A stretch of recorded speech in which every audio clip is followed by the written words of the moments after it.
Hey everybody, Angel Arts here, and welcome back to another Let's Hang Out and get to know some of the candidates of our upcoming Let's Play Mass Effect Tabletop RPG campaign. I am here joined by James. Say hi to everybody, James. Hello. I have to talk into the corner of my laptop, so that's why I'm staring at the corner of nothing. Yeah, we're just so you guys know, we're having some issues with James's microphone at the moment. So in order for us to hear him, he's going to have to talk off to the side, off to the corner. So just I appreciate ahead of time for your patience with all of this.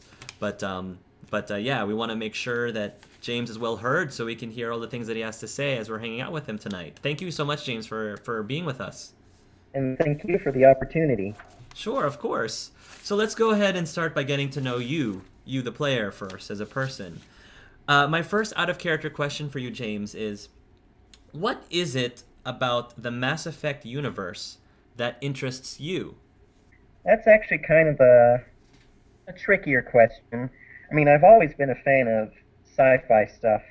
Uh, Things like Star Trek was a series I was into a lot that really got me into sci-fi as a genre. But something I like about Mass Effect is it feels real. uh, the people feel real. People and aliens, they feel real. It feels like something, obviously, as far as we know, can't happen, but it's down to earth. The story is very relatable. The characters are relatable. The action's fun. The gameplay's fun. It's just a big bundle of nice. James, what is it about tabletop gaming or role playing that interests you? Well, I'm an amateur writer, and character to me is the funnest part of writing, the funnest part of telling stories. So to get into a character, to write a character and to tell their story with others is just always been attractive to me.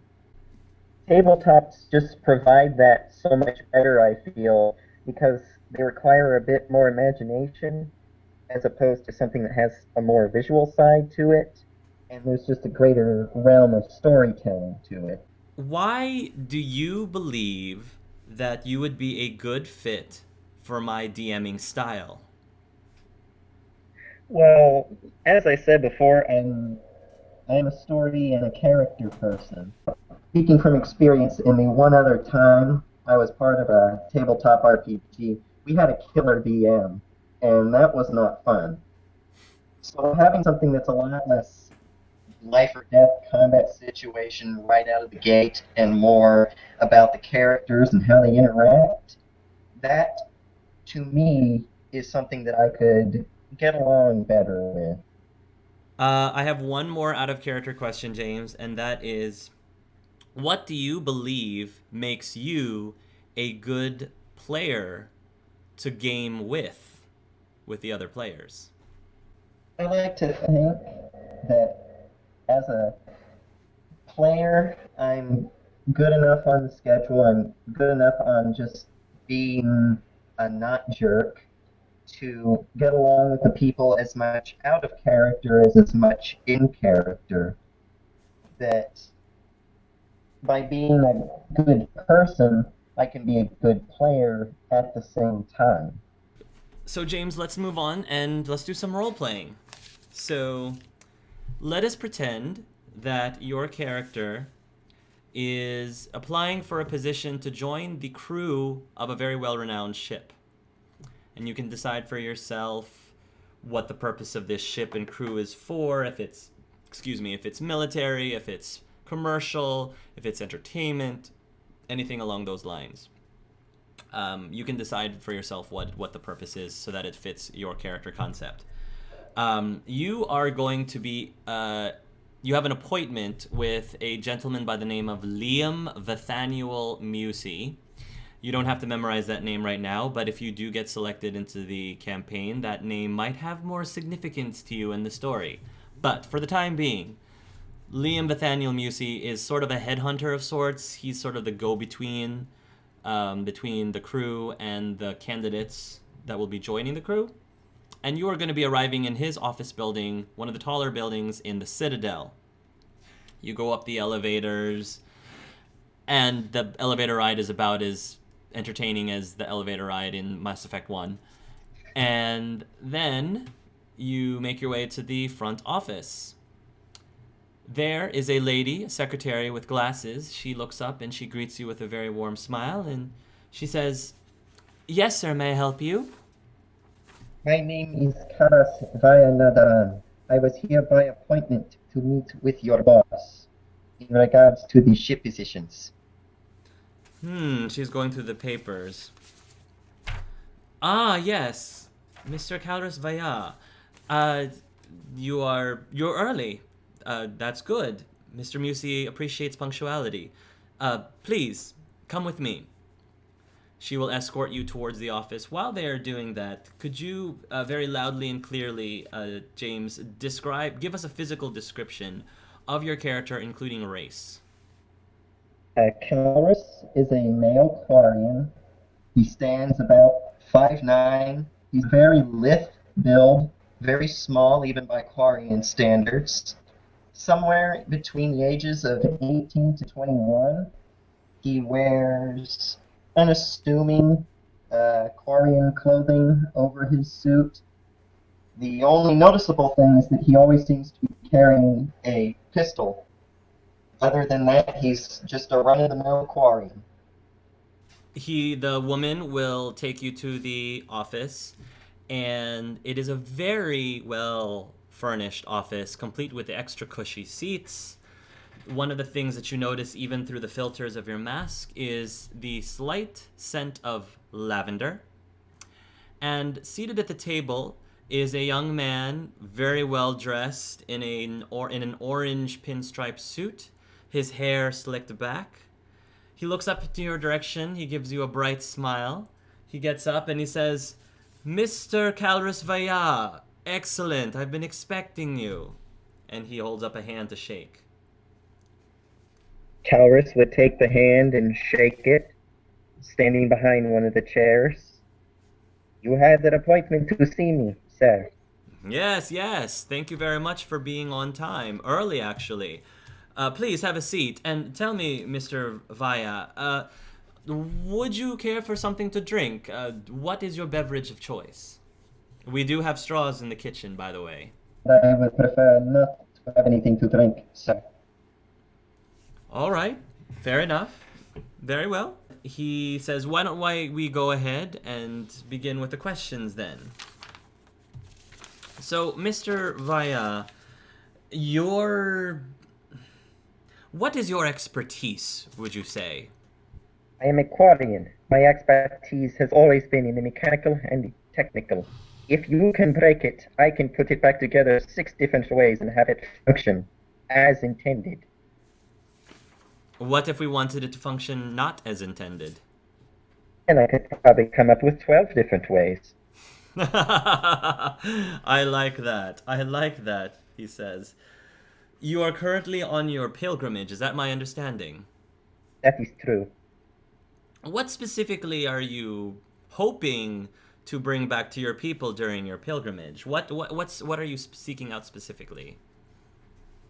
If I may speak truthfully, sir, I am not sure if I will complete my pilgrimage. I am not a people person. Returning to the fleet with anything would mean to share a ship with many people.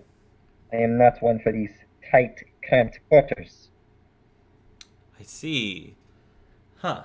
Well, if that is the case, my question then is, what exactly do you believe you are trying to get from your experience applying for a position for this ship and this crew?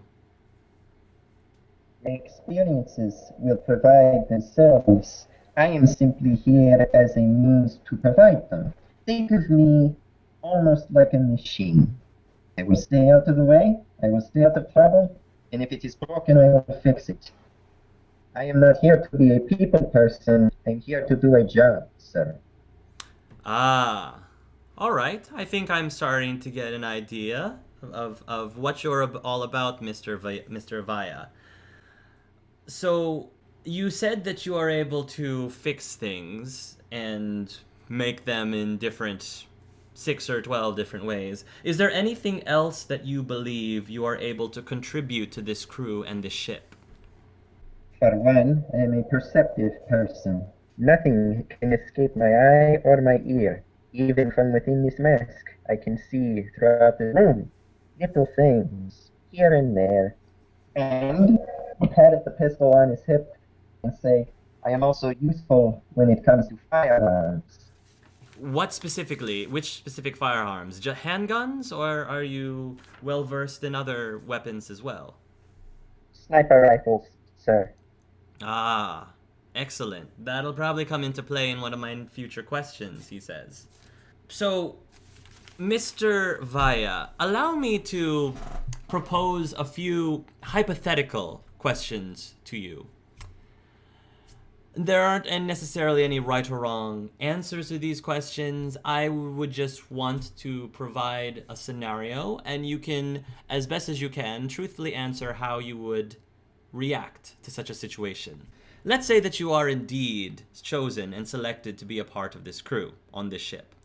Let us say that said ship ends up crash landing on some foreign planet of which no one in the crew is particularly familiar with, and the ship is in need of great repairs. You believe that you can repair it, but you might need to salvage some materials or supplies somehow by exploring the planet.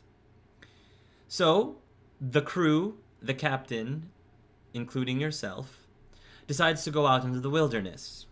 While you're out in the wilderness, you are attacked and held up by a group of bandits who are all demanding for all of your credits. The bandits consist of a dozen Vorcha, half with pistols, half with assault rifles, one massive berserking Krogan with a shotgun, one Asari who, as far as you can tell, is completely unarmed, and off to the corner of your eye, you notice a tiny red dot that is hovering around your captain's forehead. How do you react to the situation? It's obvious by the description that the Asari is probably in command of this unit, and she is also probably biotic. She wouldn't be stupid enough to come into this situation without some sort of protection. However, we're outnumbered, we're outgunned, and they have a sniper for support. The best thing we can do is to follow their demands and wait for moments of opportunity. As soon as they let their guard down, that is when we strike. All right, let's say your captain tries to negotiate something with the bandits, and let's say behind his back he is able to give a small signal, unbeknownst to the rest of the bandits, informing the rest of the crew to get ready for a fight if such a thing escalates.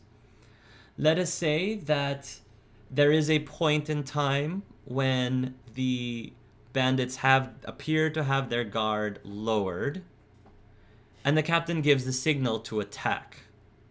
Whom do you end up focusing on first during combat? The Asari is our primary target. If she is truly a biotic, then she will be able to disable us in a moment's notice with her powers. The sniper and the Krogan would be secondary targets. However, the Krogan is a berserker. He's not going to be thinking the situation through. The sniper we can easily hide from. So the Asari will be your prime target. That is correct. Excellent. Let's say that based on your strategies, your crew is able to overpower the bandits. Your side might have suffered a few wounded, but no casualties. The bandits then raise their hands up and surrender.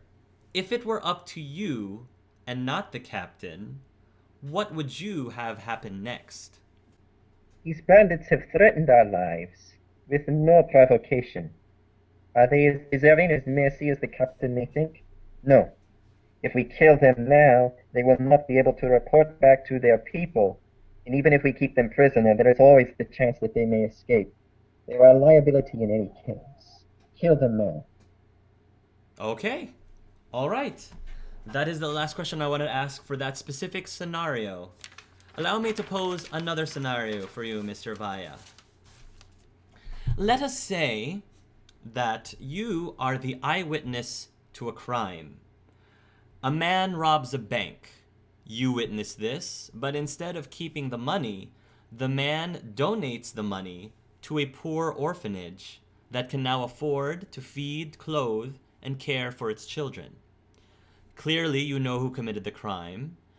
If you were to go to the authorities with this information, there's a good chance that the money will be returned back to the bank, leaving a lot of the children in need.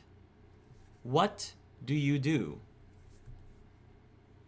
If the bank wanted to keep its money safe, it would have done so in the first place. It's not my place to judge. Let the man have his fun. Okay, all right. And I have one more question for you, Mr. Vaya. That question is red, blue, or green? I am not understanding the purpose of this question. I would like an answer. Regardless, Mr. Vaya. Red, blue, or green? If you insist, sir, I will say green. And why do you select green? Green is just what popped into my mind first, sir. I am not a colors person. Not a colors person. He chuckles for a bit. I like you, Mr. Vaya. I like you. I have one more thing, Mr. Vaya, before you go. Please look towards the camera over there. You can look in this direction. I would like for you, this is going to be recorded and sent directly to the captain and the crew of the ship. Please send us your final pitch as to why the crew should choose you to be a member of their ship. I am quarian, first of all. You will never find a better engineer than a quarian. I have had countless years' experience on board ships. I have had countless years' experience on Omega, tending to the things that any sort of pirate, smuggler, or thief can break. I'm doubtful that your crew could break anything I cannot fix. I'm not going to bring any sort of drama with me. I'm just going to sit in my spot, I'm going to do my job, and I'm going to make sure it is up to snuff. That is my pitch, sir.